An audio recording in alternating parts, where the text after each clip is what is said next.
कोशिका भित्ति का संगठन। बच्चों आज का टॉपिक है जो RPSC first grade second grade biology वालों के लिए है, कोशिका भित्ति का संगठन।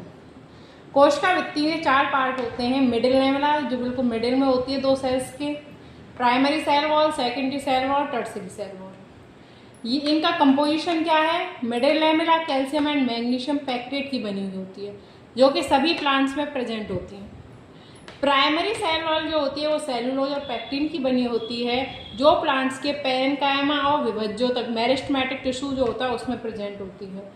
नेक्स्ट है सेकेंडरी सेल वॉल जो सुबेरिन और लिग्निन की बनी होती है और ये स्क्लेरेन्काइमा में प्रेजेंट होती है, क्योंकि सुबेरिन और लिग्निन का जैसे ही निक्षेपण या डिपोजिशन हो जाता है तो सेल्स मृत या डेड हो जाती है और डेड सेल्स होती हैं मेनली स्क्लेरेन्काइमेटिक सेल्स जो होती हैं।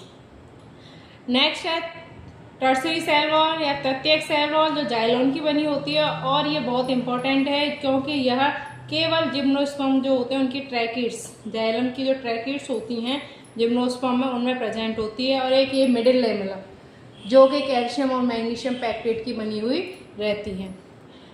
उसके बाद प्राइमरी सेल वॉल पैरेन्काइमा और विभज्यों तक में प्रेजेंट होती है। सेकेंडरी सेल वॉल सुबेरिन और लिग्निन की बनी होती है। सुबेरिन और लिग्निन का निक्षेपण से ही ये कैसी हो जाती है? डेड हो जाती है और स्क्लेरेन्काइमेटिक टिश्यू में प्रेजेंट होती है। टर्सरी जाइलोन की बनी होती है, इंपॉर्टेंट है। और जिम्नोस्पर्म की ट्रैकिड्स केवल एक में ही होती है, जिम्नोस्पर्म की ट्रैकिड्स, और ट्रैकिड्स किसका पार्ट होती है? जाइलम का, इसमें प्रेजेंट होती है। तो ये टॉपिक जो है आपका RPSC first second grade biology, NVS, KVS इन सभी के लिए बहुत ही इंपॉर्टेंट टॉपिक है। Thank you.